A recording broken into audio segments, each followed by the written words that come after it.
Yo, welcome back to another episode of On the Spot Sports. I'm Jack, and today's episode we're joined by a very special guest, current professional hockey goaltender Breandan Colgan. Colgs just finished his second year of professional hockey in the Federal Prospects Hockey League, where he's actually also got some SPHL and ECHL experience over the last 2 years. And before he turned pro, he was in the ACHA with Westchester University for 4 years. And even before that, he was playing junior hockey in the NA3 EHL, the WSHL, and the Met JHL. So I'm really glad to get you on, Colg. So this is going to be a fun episode. So welcome to the show, Breandan Colgan.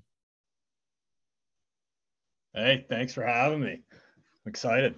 Yeah, no problem. Glad. Shout out to Krupi for setting this up. You've probably been one of my bucket list guests to get on, so it's good to get you on. So, but to start things off, like how's everything been with you? It's been a wild last year for you. So how's everything going now?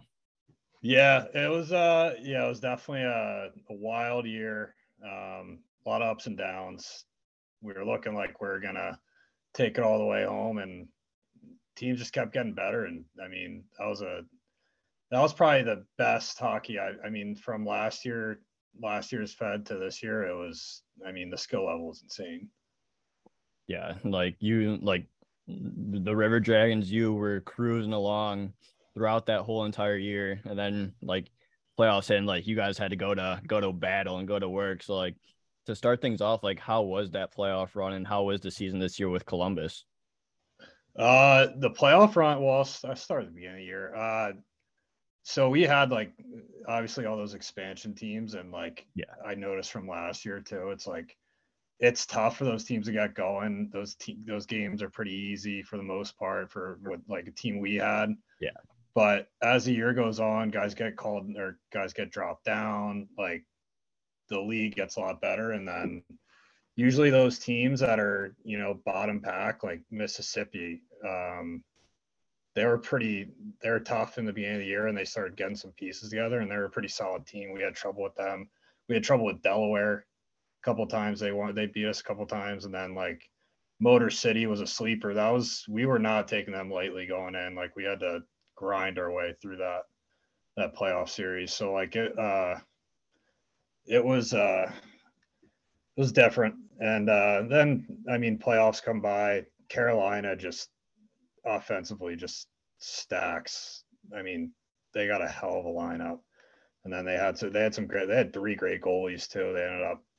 Hussey, he was my goalie partner last year. He's didn't even play most of the year, and then he comes in. He was a stud for them, and they just fell short. But yeah, it was a wild year for sure. Yeah, and you face all these ups and downs throughout the year. It's what were some of those ups and downs? How do you manage it to overcome those obstacles? And because even when you have those lows, there's always going to be those highs that come up eventually.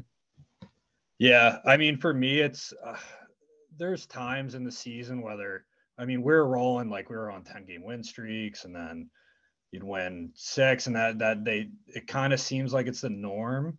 And then as soon as you might lose 2 games in a row, then it feels like everything's falling apart.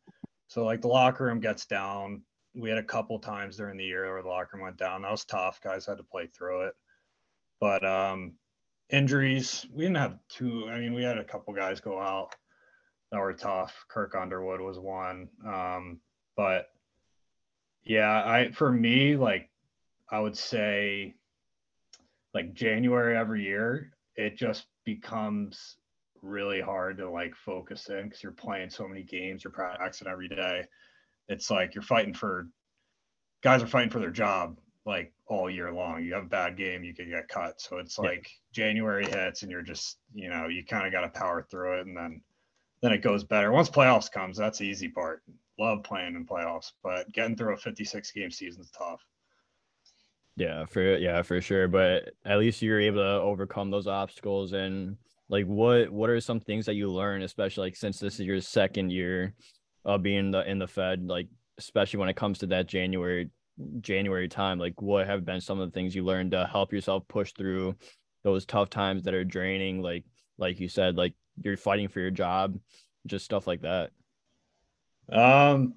Yeah, I mean, I'm not gonna say it gets a little easier, like because you went through it last year and you kind of it ends up being fine, in the long run. But for me, I know personally, like taking your time off the ice, like really seriously, like you guys, like let's say you have a bad game Friday, Saturday, or whatever it is, you don't play till next Friday a lot of the time in the Fed, so you have a whole week where if you have a bad game, you're thinking about it. So for me, it was mostly no matter what happens, like just forget about it. Go to practice every day, work hard, but like just I like to golf, so I golf a couple times a week, get away from the rink, and then eventually it all settles out. Yeah. So how are the golf courses in Columbus over there? Oh, we got one. We call it Maple Ridge. It's we get a little discount there, so we go over there and we'll have a consistent like 3-4 guys when we go out. Sometimes we've had like 12 guys go out. We had a couple groups, so it's a lot of fun. I mean, the weather down there is a lot different than Watertown. Yeah, and it's warm year round over there. So at least during those December, January, February months, you're still going to the rink in shorts and everything like that. 80 degrees in December, dude. I didn't even want to go back to Philly after. I wouldn't want to do that either. Yeah, but you spent this year with the Columbus River Dragons. You put up it was a historical year for you. You went 22-6, as well as having 7 shutouts, which is a FPHL record. So, what made you so successful this year, especially with getting that FPHL record? um, I to be honest, I never got shutouts growing up, like mentally, like because a lot of the times the games are like a lot of shutouts you have, like the games are out of reach already. So Yeah, it's kind of like I'm just like, all right, if I have a goal, who cares? But no, I think I mean I started getting a couple, and there was that streak. I think it was like 5. I think I got like yeah, 4 or 5 in a row, and it kind of started becoming a thing. Like guys were talking about and stuff. So it kind of like brought the room. I feel like it brought the room. Like guys were excited for me. yeah, So I was like, all right, let's see how far we can get this thing going. But yeah, I don't know. I mean, I had a great team in front of me, so that obviously is a majority factor. I mean, a shutout's a team. I mean, that's a team yeah. accomplishment. So yeah, it was.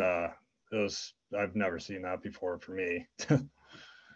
Yeah, were you aware that you're getting close to the record, or were you just playing it game by game? And if you get the shutout, you get the shutout. I had no idea. We ended up Christian Pavlis was he came in for us during that shutout streak. He joined the team, and then I think that like one of the first few games he was with us, I got the shutout to break the streak, and he told me because it used to be his streak. So yeah, didn't know Having your till goalie partner's streak get broken like that, he must have been excited for you. yeah, he was pumped, and he was just excited to get into it. Like we had a pretty close knit team, and like he was excited just to get in there and like be a part of something. He was struggling a little bit in Pensacola. They had gone through some losing streaks, fortunately got canned, but he was really happy to be there, and he was a great guy. Yeah, so like throughout like your historical year, career year, like what is like your mindset going into games? Like what do you have like a specific like mindset routine that you go through, or do you just go with whatever is thrown at you? I'm gonna just keep the puck out of the net. Yeah, for me, I mean, mentally, I'm just like I try to keep it as simple as possible. I don't try to freaking, especially like pregame and stuff. Like I'll stretch, I'll play sewer with the guys, but like I don't have too many quirks to say because I'm like I just need to keep it like just go out there and try to stop it at this point. Yeah, just go out there, have fun, keep it simple. Yeah, Simplicity is exactly. key. That's it. Yeah, but I want to go into your first year professionally a little bit here. Last season you played, and you played in the Fed, you played in the SP, and you got a call up to the coast as well. So like, what overall, like, what was that year like, especially since you're traveling all over the place from the Fed to the SP to the coast? It was exciting, I'd say. I mean, it was exciting. It was also mentally just a grind to, not to mention just driving all. I mean, I went from Watertown to Knoxville, back to Watertown in like 2 weeks. 2 weeks later, went up to Iowa, and then went up to Iowa again for in the coast, then back down, then to Watertown. So it was a lot mentally, and just like living out of your car. I mean, like not a lot of people understand what, we go through with this kind of stuff. And it wasn't easy, but it was definitely an interesting year. I'll say that. Yeah, it's definitely a grind for sure. Like what do you do in the car ride? Just listen to a lot of music and hopefully that gets you through the car rides. Well, when I was in Watertown, I drove it was like 5 minutes to the rink every day. So usually when I have long road trips, I'll listen to like Spit and Chicklets, or I like Missing Curfew. So like when I had those long trips, I had like 50 freaking episodes saved up. So I just go through all of them. Hey, that'll take up the time, and you're listening to some of the most elite guys in the podcasting world and who played in the show. So there's nothing better than that. Yeah, but before you went into Watertown, you were at Watertown's free agent camp that summer with me. So like what was that? What was that free agent camp like, and what were some of the things that you learned throughout that time? I'll plug Krupe in real quick, because Krupe, I was supposed to go to Columbus that year, and then Krupe bailed on me. So I let him know probably once a week that he screwed up. But no, I mean I love the guy, but yeah, I gotta let him know. But yeah, so I didn't have a team, and it was going towards start of the season. I kind of just I literally just called. I called the coach, emailed him, said there was a spot open, and then just went in and didn't really know what to expect. I was in Columbus's free agent camp, so that was my second. But yeah, I don't know, didn't really know, and just kind of went out there, and we good amount of goalies. I think there was 2 teams for that free agent camp, right? Yeah. I think we had like Watertown 5 goalies or something like that too. Yeah, but I think it was for Watertown and maybe Binghamton Yeah, too. I think it was So bingo as well. there's 2 teams are going for it. But yeah, it was a cool experience. It's free agent camps is something not everyone has to deal with, but it's definitely a grind. Yeah. And there's a lot of, I mean, looking back on it, it's an interesting, it's a cool experience to have, because not a lot of guys can have to do that. They just go right into the league or whatever like that. So definitely cool.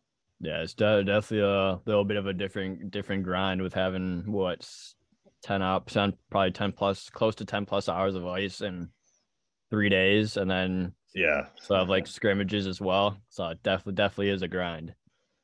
yeah, I kind of blocked it out of my mind for a second. I forgot. We skated like 6 hours a day. That was nuts. Yeah, it was definitely crazy. But then you ended up signing with the Watertown Wolves, where you played 17 games, going 14-3. So like, what was that year in Watertown like for you? It was really fun. That team was really close. Like the guys, like we did everything together, and it was just like, also it's Watertown, New York. There's nothing to do there. I love it to death. I love the fans; they're awesome. But when it's wintertime there, there's not much you can't really go outside. But yeah, it was the thing I remember the most from them is just like the team we had was pretty. That was one of the tightest teams I've been on. Yeah, and like you guys ended up going on to win the championship that year. So like that closeness and tightness of the team, like it just shows that if a team's like that, like they could be a championship caliber team, and you guys ended up winning the cup then too. Yeah, absolutely. I ended up I left early. I had to deal with some things at home, but Gotcha. so I'm pissed I missed out. But yeah, I was so happy when I saw the guys win. So yeah, it was great to see. Yeah. So like, what was it like getting your first professional win out of the way during that year? Uh, it was pretty. It was cool. I'm the guy where it's like when something happens, I don't really think anything of it. I'm not really emotional about it, and then like it random. I bet it was probably something like a month later. I just started thinking about it, and it was pretty special. It doesn't really hit me right away, but yeah, it was the first game. I played. I know it was against Binghamton. I think it wasn't it was kind of blow. It was probably like 6-2. So I kind of knew going in. It wasn't too stressful, but it was a fun game. Yeah, for sure. And like you just learn a lot throughout those experiences and you're cherishing them for the rest of your life. So like what were some of those things that you learned your first year pro that led you into your second year pro? One thing I have learned through both years, I still learn this like every day, but the amount of prep you have to do every day to get ready for the games every weekend. Yeah. Like for your body, I mean, I'm 28, but I feel like I'm 45. And there's guys that are 23 in the league that are doing more for their hips, for their whatever. So I started picking up on a lot of the things like that and trying to, keep your body ready and make sure there's no injuries happening. So that's like one of the biggest things I would say the past 2 years I've learned. Yeah, I think that's one of the biggest things I learned too is your body's not going to stay young forever and you just got to keep doing things to help you be able to do the everyday things that you're wanting to do, whether it be like hip mobility and playing goal. Like it does definitely makes the hips 10 plus years older after the season.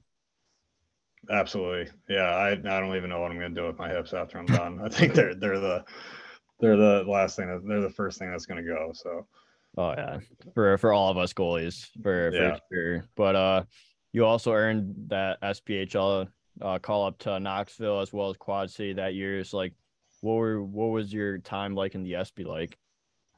It was good. Knoxville that was a quick one. It was like 2 weeks. That was more of like a filler. They needed a guy for one of their other guys was up in the coast. So it was a long trek to take just to kind of be a backup, but I definitely, looking back, it was a good thing to do, like experience wise. And then when I was up with Quad the following like month and a half, 2 months later, I kind of knew what to expect and got some games under my belt. So it was definitely it's a cool experience. Yeah, it's like what's the differences that you noticed going from the Fed to the SB? I would say everything's a little bit faster. The puck moves a little bit faster. Obviously, the guys are more skilled. Yeah. Every time I went up, you could see the time and space for all the players is a lot less. Yeah.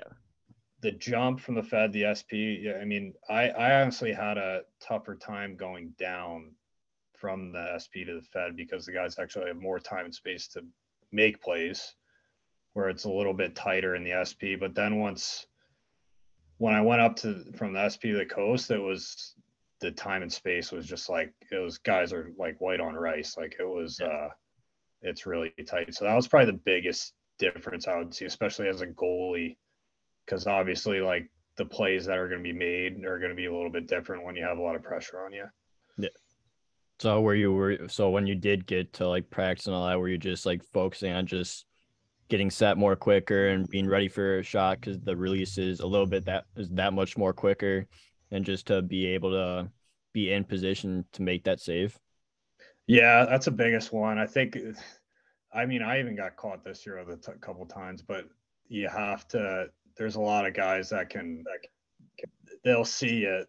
If you're leaning a certain way or like sharp angle shots, they can throw it on net and they can throw it in a pretty good area. And as you go up, those, they can make you pay if you're slacking a little bit. So that was a big thing, was just being ready at all times during the games. Yeah. So like what would you work on to help you get those angles down and get like the releases down more quicker and more efficiently?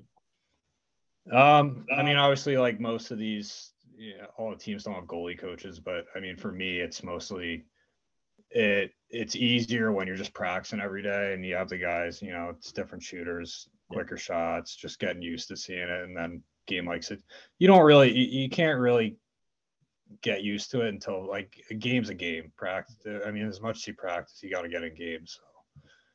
Yeah, I agree with that. Like you can do everything you can in practice, but if you if you go to a game, like game's going to be completely different. Like the situations could be different, and like you never know what's going to happen in a game compared to when you're doing controlled things in practice. Yeah.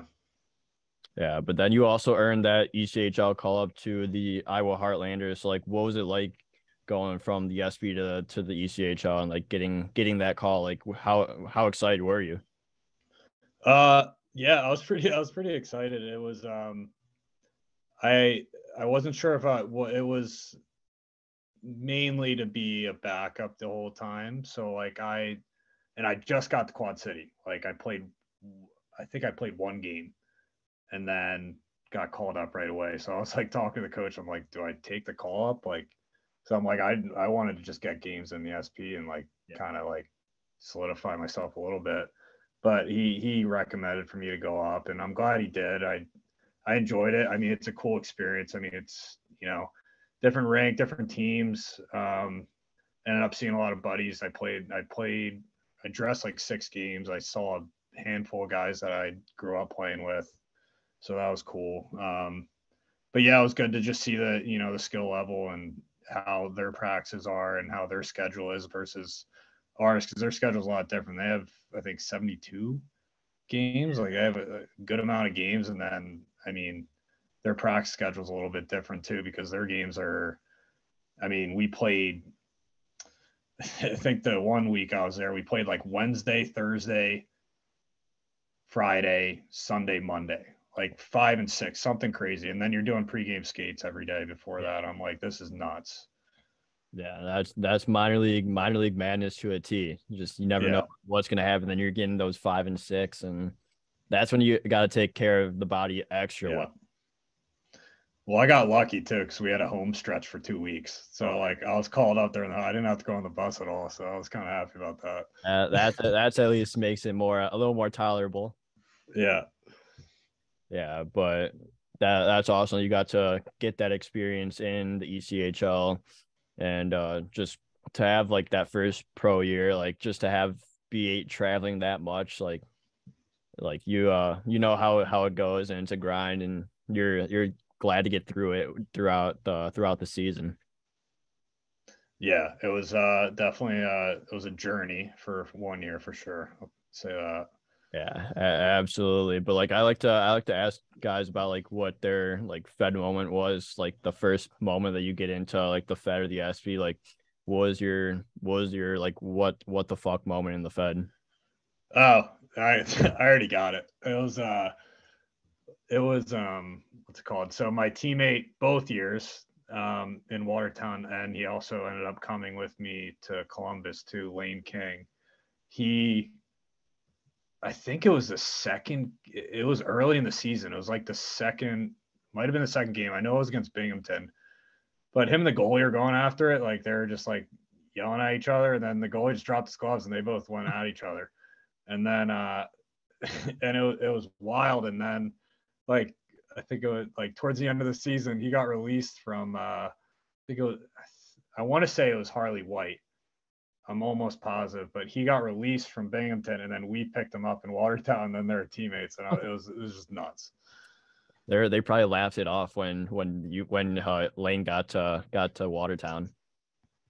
Yeah, no, he was or King was with me in Watertown, but I think Or when Harley came to Watertown. Harley came to Watertown. He was they laughed about it, but and I didn't even think of this, like the best part. They lived together too. Makes it even better. Yeah, so that was definitely welcome to the Fed moment. Oh yeah, do you plan on getting in a goalie fight, or have you got into a goalie fight yet? Not in the Fed. I had a goalie fight in juniors. I squared up with a kid at center ice, but I'm not really. I mean, I just try to stick to. I mean, we're supposed to stop the pucks. I don't really. And I mean, it's nice for the fans and everything. I think the only way I would actually fight would be if another goalie was doing something to hurt one of our players. Whereas I feel like that is your job to step in.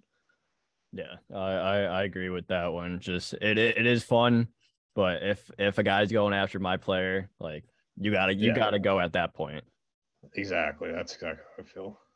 Yeah, but I want to move on to your college career a little bit here. So you played 4 years in the ACHA with Westchester University. So so first things like how did you commit to Westchester University? Like what was that commitment like? Yeah, I was playing the NA3 in Jersey my last year juniors. I had an option to go play D3. For me, I needed a little growing up to do. I was getting into some trouble. I was partying a little bit, so I thought it'd be best for me to stay home. And I knew the coach at Westchester. He used to be my 18U coach of junior flyers.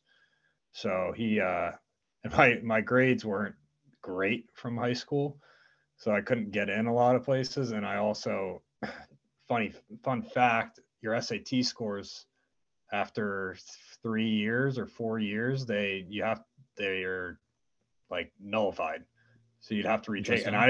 I didn't want to retake my SATs. He's like, you don't have to take them. I can get you in. So I'm like, perfect. Wouldn't want to take the SATs again. Yeah, no, I took them once. That's one more than enough. Yeah, exactly. But you did get a good chunk of games like right away as a freshman at Westchester. It's like what was that transition going from junior hockey to the ACHA in your first year of college hockey? It was pretty good hockey. We were in my first 2 years, we were in a different division than my last two, but I mean, we had three teams in the top 10 in the country.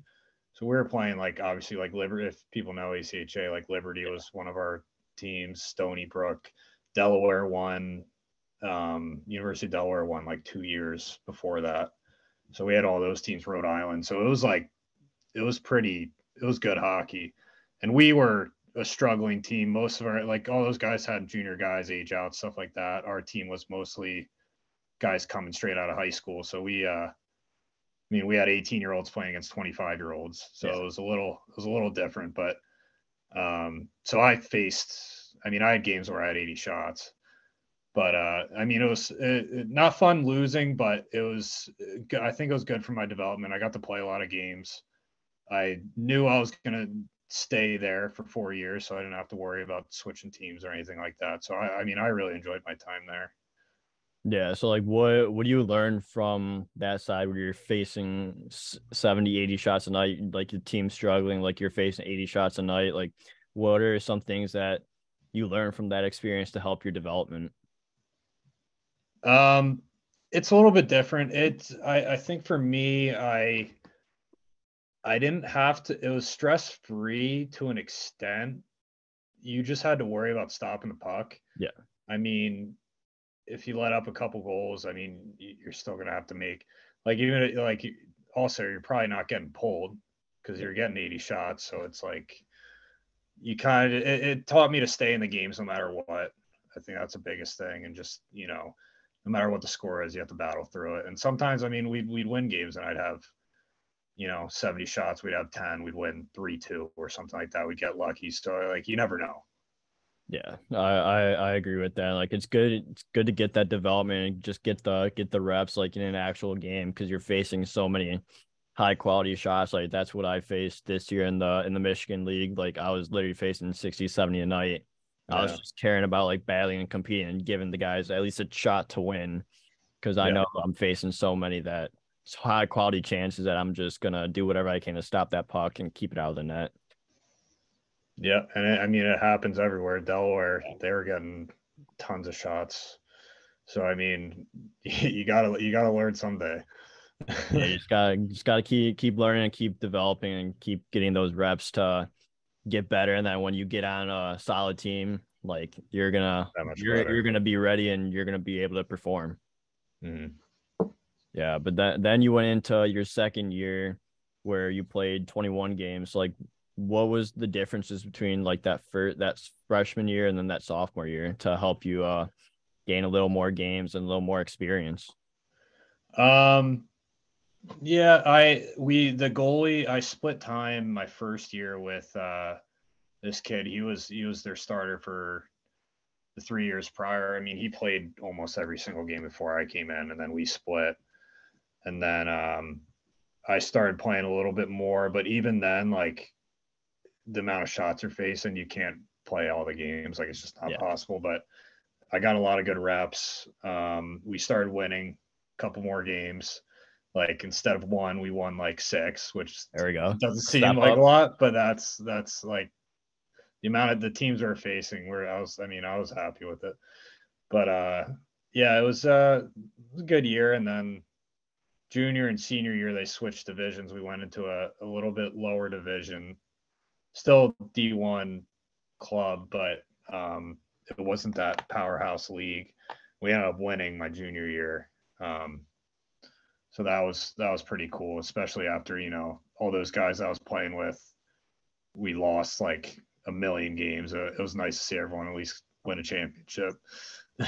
Yeah. So what was it like that year when you went on to win a championship? Like throwing the league, the conference, like out of the equation here, like just to be able to get wins and then go on a championship run and win the championship. Like what was that like?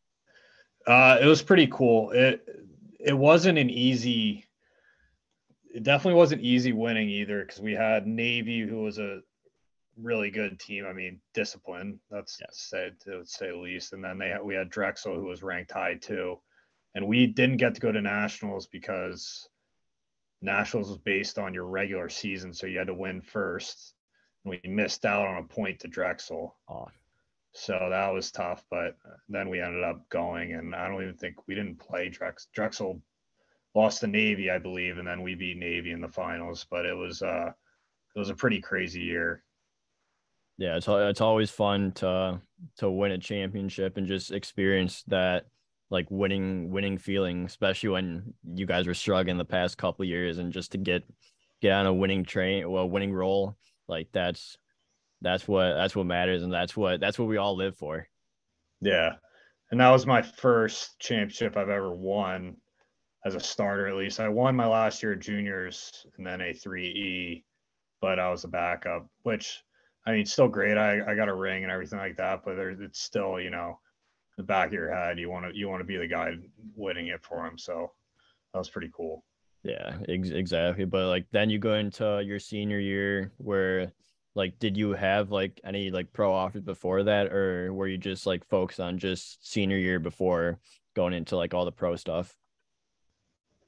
Yeah, I had 0 pro offers. I think a lot of guys can probably say the same coming from D1 club. You're not really getting any pro offers. You're probably calling most teams and trying to find your way after the season's over. So I think after my sophomore year, I was like, because I was going to just go to college and hang them up, but started becoming Westchester was good for me because I literally just was having fun playing hockey. Yeah. And in juniors and, AAA and stuff, getting older, it wasn't fun for me anymore. So I started getting that, drive to play again. And then I think after my sophomore year, I was like, I think I'm going to try to give it a shot. Yeah, and then luckily you were able to make Watertown or Columbus, and then land Watertown, and just regain that love for the game. And you never know where it's going to take you after that. Yeah, no, I got really lucky, and I learned a lot too. You gotta, you're not going to play your best unless you're having fun. It's a good thing for everyone to know. Yeah, exactly. That's what I say. If you're still having fun, why not continue to play? And if you're not having fun, then why are you playing? Exactly. So let's hop into junior hockey a little bit here. We finished college, we finished your pro career so far. So let's hop into junior hockey a little bit here. So you played with the Philadelphia Little Flyers and the Met JHL, and the Colorado Eagles and the WSHL, as well as the Jersey Shore Wildcats and the NA3 EHL. So throughout those 3 years, like what was your junior hockey experience like? Yeah, so I played juniors in home, likely 30 minutes away for Little Flyers. That was actually probably the most fun hockey I've ever played. We had it was junior B. It was back in the day. I don't know, not a lot of people know about the Met, but Krupi was in it too. And it was full cages, but that was back when you could take off your helmets and fight. So, I mean, you didn't even need a visor. You just take off your bucket and you go. There was like, yeah. So it was like, you think the Fed's bad with fights. I mean, there was like 8 fights a game. It was nuts. And I went in as a 16-year-old my first year. And I mean, it was just a league of age outs. It was 20-year-olds, 21-year-olds. I was like, felt like a little kid. But yeah, I played there for 2 years, had a blast. A lot of good friends I was still very close with. And then went to Colorado in the Western States, lived away from home, had a billet. Beautiful place, Fort Collins, right where Colorado State is. There you go. And yeah, that was a fun time too. And ended up playing there a year, and then finished up in Jersey. Lived in a beach house, Point Pleasant Beach. It was a little tight. There was like 7 rooms, and there was like 17 guys, but it was a blast. We were like right on the boardwalk. Yeah, that like those make them for the best memories though. Like that you always enjoy those times with the boys, when especially in like circumstances like that where it's a small beach house. Like the memories there are probably everlasting. You could literally call up any of the boys and be like, remember this, and like, hell yeah. Yeah, it's like when you're there, you're like, oh, this kind of sucks. It's like a frat house. But then like once you leave, you're like, oh, I wish I could have done that for 5 more years. Yeah, exactly. Like those, like besides playing the game, like those are the best memories that like come throughout like sport and all that. Is just being with the guys, like the road trips, the billets, like everything like that. So like, what was your first experience with the billets? Like I know it's like either it's a great experience or like it could be a scary experience too. So like, what was your experience? I had really good billets to start. When I was in Colorado, I had they were the grandparents of our captain. So they've been close with the team, and like they all knew about hockey growing because he was playing, and I lived with them. Fun time. I mean, hopefully they're not listening, but we had all the hockey parties were at their house. It was so we had a blast there. Yeah, those are some of the best times. But then going back to like when going back to like Philadelphia a little bit here, like it was your hometown, or near your hometown, 30 minutes away. So like how cool was it to have like family and friends be able to come and see games like within 30 minutes from the house? Yeah, I think I like looking back on it, I took it for granted because, and then they're coming every game. Even like the away games are only like hour, 2 hours away, so they come watch. And then I guess in Watertown, like I mean, my family's pretty like my stepdad. He when I was in Quad City, he drove to Peoria to an away game. Watched. I don't even think I think I played that game. Watched that game. Then we had a game the next night in Evansville. Went to that game. Didn't play. And then third game Sunday was in Quad City. He drove to there to watch that game, and then drove home. Same thing. And my dad he lives in Florida right now. He drives up to all the Columbus games for the most. He'll go like every other weekend. He'll drive the 10 hours and go watch the game. So I'm pretty thankful in that sense. But yeah, it was a lot easier for them when I was 30 minutes away. Yeah, but that's commitment there to go and see games, going from Quad City to Peoria, Evansville, back to Peoria or back to Quad. Like but like you live for those moments. Like those are some of the best moments there are, especially like coming from your family and like your biggest support system. Because as goalies, like we know, like that support system is huge. Yeah, I think they got the toughest job out of all the parents too. You get lit up. You're the scapegoat. So they got to live through it too. Oh yeah, it's definitely can be a tough time, but when the good memories get the win, like those are the best times. Yeah, absolutely. Yeah, but like you said, like during your first year in juniors in Philadelphia, you're facing a lot of like overage guys and guys that are 21, 20 or 20, 21. So like like as a goalie coming in at like, what were you, 16, you said? Yeah, 16. Yeah, like what were some of the biggest things you learned going up against guys that are 20, 21 and just having a little bit more experience than you do in juniors?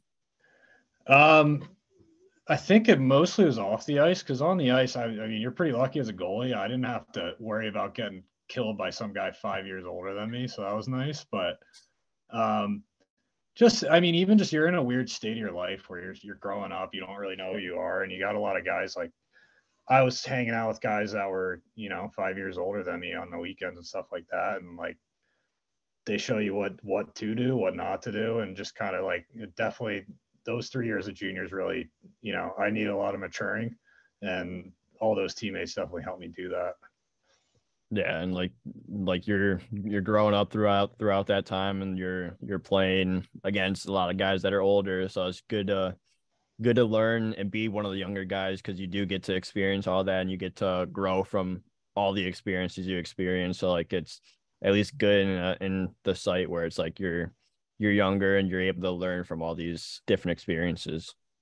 Yeah, absolutely. I think that's the biggest thing, especially off the ice. It's just being a better person. A lot of guys, you got a lot of big brothers there, and then when you got to your last year of juniors, then you kind of learn from them, and you can take it towards the guys, younger getting into the league. So it's definitely a cool experience that not a lot of other sports get to do. Yeah, exactly. And then you get to bring whatever you learn to the college level and then to the professional level as well. So you're always learning and adapting to your surroundings. Yeah, absolutely. And it's even me, like they called me dad when I was in college, because there was like I was like one of the only age out guys on the team. I was the oldest guy on the team by my like sophomore year.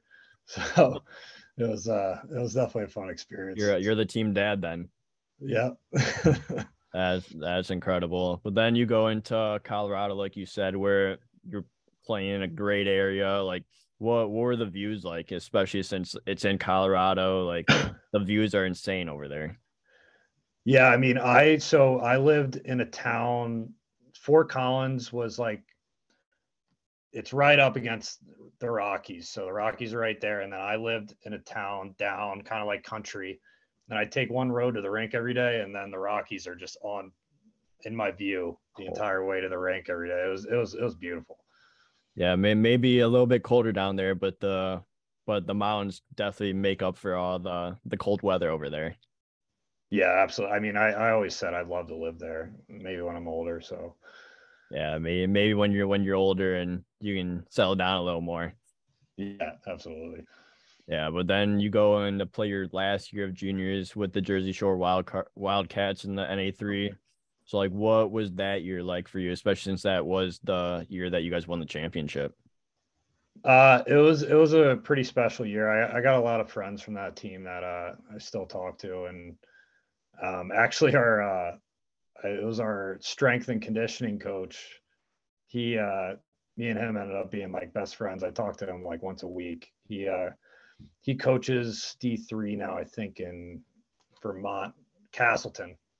So he coaches there, but he's like a lifelong friend I got from them, and yeah, it was cool. It was definitely the league was all right, but we skated twice a day, had workouts every day. Like it was really good for my development. Like I got on the ice a ton and got to get in the gym as much. The gym was open all day, and we had trainers, and it was pretty cool.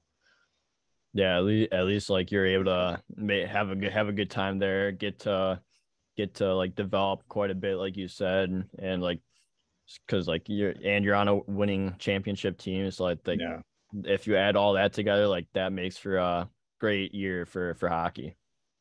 yeah, absolutely. It was definitely a fun year.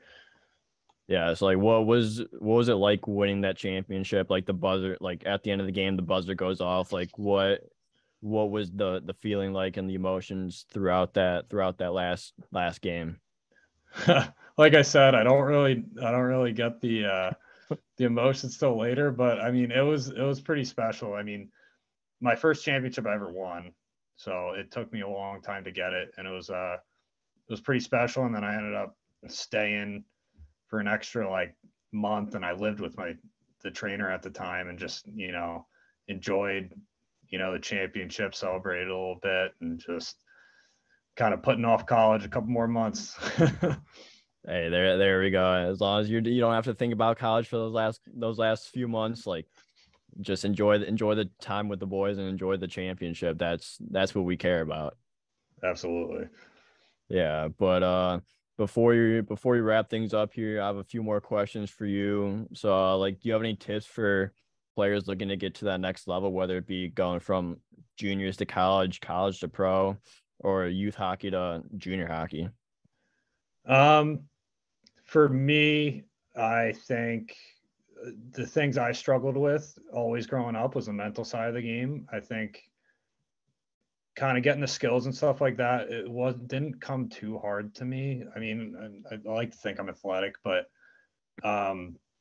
dealing with the ups and downs of the game, and whether it's letting up bad goals, having a bad game, or stuff outside of the game, kind of being able to push things on the back burner and being able just to focus and just realize it's a game. Yeah. It's not your job. Even now it is my job, but I mean, you can't act like it's still a game. You're supposed to have fun. Just kind of take things lightly, work hard, and just enjoy it. Not everyone gets to play hockey for a living, and not everyone gets to play hockey in general. I mean, it's an amazing game, and just be thankful you're out there and just have fun. Yeah, that's some great advice and everything. Like you're like when you're the most successful, you're having fun. Like when you're having fun, you're winning games and you're playing great. But like when things don't go, when you're not having fun, like those typically be the times where it's like you're not playing the best. So if you get to like that foundation where it's just like you're out there having fun every single day, like those are the times where you're going to be successful. Yeah, absolutely. And it's not easy, trust me. So Yeah. it's, Mm-hmm. I mean, I'm preaching, but it's, it took me a long time and I'm still dealing with it now. So it's, just keep thinking about it. Oh yeah, for sure. But my next question is, when like what's your favorite pump up song? Like if you're trying to get a pump in the gym, just going out before going on the ice for pregame warmies, like what are you listening to? I don't listen to too much. I mean, I listen to my podcast. I don't listen to music when I work out. I'd say, I mean, I'll throw in some T Swift. I'll throw in some 1,000 Miles, Vanessa Carlton. I mean, I mean, any lighthearted music, get it going. But I listen to whatever the guys have in the room. Usually, gets me going enough. And we'll either have country, we'll have some EDM or stuff like that. So I can't pick. I'd say Taylor Swift I listen to a lot. Yeah, there we go. Whatever the DJ throws around in the room, that's what we're listening to, right? Yeah. There we go. I love it. But I put up some questions on Instagram, and we got quite a few questions for you to answer. So let's go through some of them. So first one is what's your off-season plans? Off-season plans. Well, I've been working, so I do I work maintenance. My dad has a couple rental properties, so I work on the maintenance there, and he's a bit of a slumlord, so I'm pretty busy. Then I coach on the side. Then when I'm not doing that, I'm working out or I'm golfing, or I got my fiance here with our puppy Frankenstein, so we'll take him out on walks. We'll do whatever, maybe go to some breweries. There we go. What a summer you're living.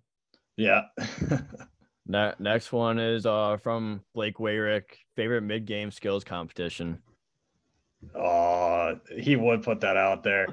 We we had there was a problem with the glass in Columbus during the second period. This is another Fed moment. And guys started skate. They did like skate. We're racing. So a couple players started racing each other, and then they yelled for a goalie race. And I'm like,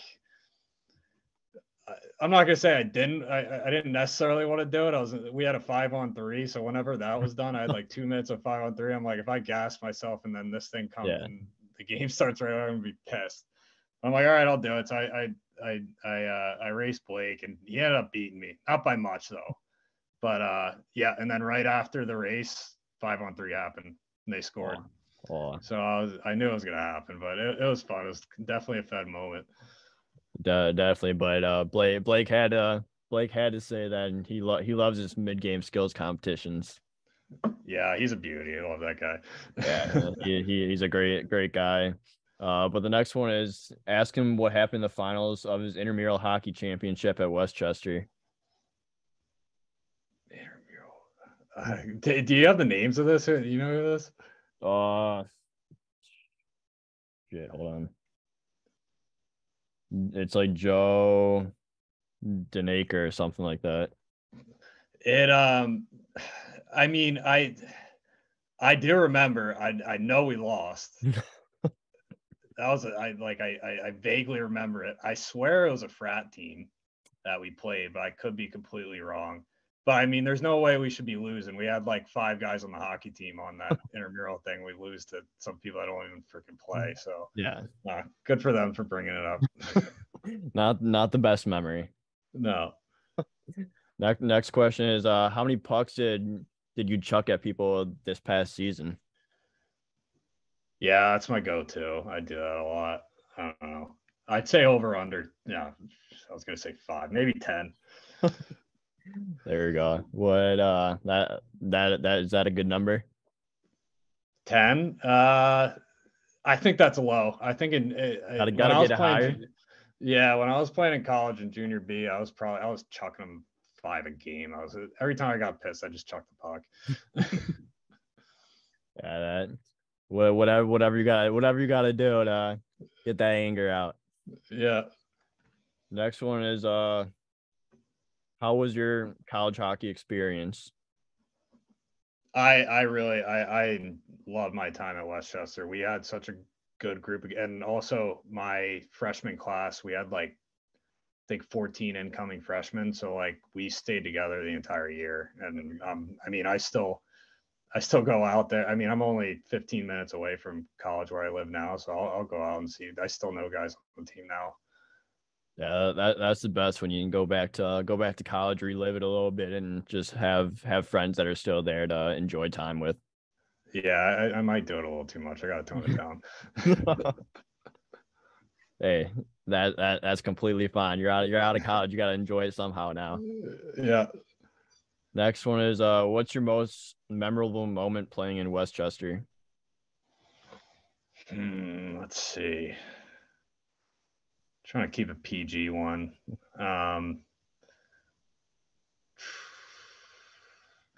Let's see. I mean, easy one is us winning. That was insane. I mean, especially all the guys that were losing all those games for the last 2 years and then ended up winning that. And like, it was insane. And we had the cup out. We brought the cup to all the bars. The bars are filling the cup up with beer, anything. We had our coach out there. It was a fun time. Yeah, those make for the best times. And like, especially when you win a championship and you're drinking beer out of the cup, like nothing better. No, by far. I wish I could do it every day. Exactly. That would be amazing. But the last question is, where do you see yourself in 20 years? Oh, I can barely think about what I'm doing tomorrow. Obviously, hoping we're working on our wedding right now. It's coming along slowly but surely, but hopefully that'll be done in 20 years, and then a couple kids. Hopefully, I'm coaching. I want to start coaching when I'm done playing. So yeah, maybe I'll have a kid playing on my team too. So we'll see.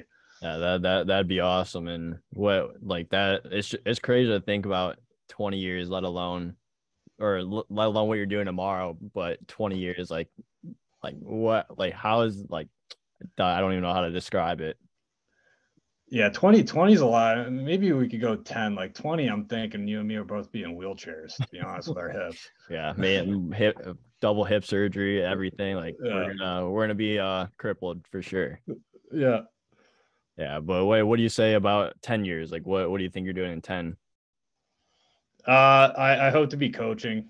I mean, obviously, I think kids will probably be coming along then at that point too, probably sooner rather than later. But yeah, I want to coach at some point and kind of work my way up that way. So we'll see. Yeah, there we go. That's awesome, and that's a great way to cap this episode off. And I also want to congratulate you on getting FPHL Young Stars and being co-goaltender of the year as well this past season. So, but it's been a blast having you on, Colgs, and I really appreciate you coming on. And I want to wish you the best of luck going into in the next season. Hopefully, I see you in the Fed this year. Hey, thank you. I appreciate it. And whenever you need another guy on, I'm glad to come back on. And if you need me to hunt down any players, let me know. I'll get on them. Absolutely. I appreciate that. Thanks again, Colgs. No problem. Have a good one then. Yeah, you too.